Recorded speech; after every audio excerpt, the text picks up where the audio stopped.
رمضان کا مہینہ ایسا ہونا چاہیے کہ جس کو آپ ہرگز ضائع نہ کر رہے ہوں. آپ کو چاہیے کہ اس مہینے میں آپ جتنا پروڈکٹیو ہو سکیں، جتنا فروٹفل ہو سکیں، چاہے وہ آپ کے کام کی جگہ ہے یا آپ کا بزنس ہے یا ایجوکیشن ہے، جہاں پہ بھی ہے.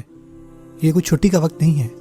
آپ کو پتہ ہے ہمارے ہاں رمضان کے مہینوں میں کیا ہو رہا ہوتا ہے؟ لوگ جو ہیں وہ فجر تک جاگ رہے ہوتے ہیں اور پھر روزہ رکھ کے 4-5 بجے تک سوتے رہتے ہیں اگلے دن، اور تھوڑی افطاری سے پہلے بس اٹھ جاتے ہیں. یہ ایسا نہیں ہونا چاہیے. یہ اس مہینے کا پوائنٹ نہیں ہے.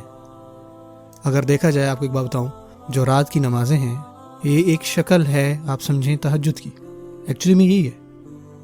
اگر مثال کے طور پہ اگر آپ ہیں ماشاءاللہ، آپ 5 وقت کی نماز پڑھتے ہیں، اگر آپ 5 وقت کی نماز پڑھ رہے ہیں نا، لیکن آپ کی تہجد چھوٹ رہی ہے، تو یہ وہ مہینہ ہے جس میں آپ اپنی تہجد کی عادت بھی بنا سکتے ہیں. یہ ہے وہ مہینہ، وَرَتِّلِ الْقُرْآنَ تَرْتِيلًا. حتیٰ کہ یہ جو قرآن مجید پڑھنے کی آیت ہے نا، یہ بیسکلی رات کی تہجد کی نماز کی بات ہو رہی ہے یہاں پہ. اور جو تراویح ہے نا، آپ سمجھ لیں ایک قسم کا آپ کا وارم اپ ہوتا ہے آپ کی رات کی نماز کے لیے. اگر آپ تراویح پڑھ رہے ہیں اور اس کے بعد آپ تہجد بھی آ رہے ہیں تو یہ تو بہت اچھی بات ہے. ہمیں نا بیسکلی جو اپنی ذہنیت ہے اس کو بدلنا ہے تھوڑا سا، کہ ہم نے اس رمضان کو کیسے سب زیادہ یوٹیلائز کرنا ہے. ایک اور بات جو میں آپ کو کہنا چاہوں گا، لیٹ سے اگر آپ سے تراویح کی نماز مس ہو گئی ہے نا، لیٹ سے، لیکن آپ کی عشاء آپ نے پڑھی تھی مسجد میں اور پھر آپ فجر کی نماز کے لیے واپس مسجد میں آئے ہیں با جماعت، تو یہ ہمیں حدیث سے ملتا ہے بہت بہتر ہے آپ کے لیے.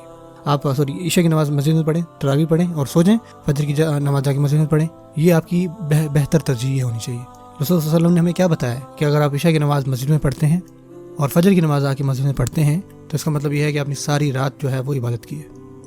یہ آپ صلی اللہ علیہ وسلم نے بتایا. تو ہمیں چاہیے کہ ہم اس پہ یقین بھی کریں نا. میں پرسنلی یہ بلیو کرتا ہوں، میری پرسنل لائف میں، اور میرے دوست یا جاننے والے جتنے بھی ہیں، میں ان کو یہ ریکمینڈ کرتا ہوں کہ اگر آپ اپنی عادت بنا لیں کہ آپ نے عشاء اور فجر جو ہے وہ مسجد میں جا کر پڑھنی ہے، تو آپ دیکھیں گے آپ کی زندگی جو ہے نا اتنی پروڈکٹیو ہو جائے گی نا. آپ کی سوچ ہے، اللہ نے اتنی برکتیں ڈالنی آپ کی زندگی میں، آپ حیران ہو جائیں گے.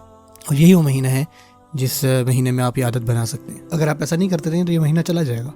ٹھیک ہے نا؟ تو تھوڑا تھوڑا کر کے انشاءاللہ اس کو اپنی زندگی میں لائیں.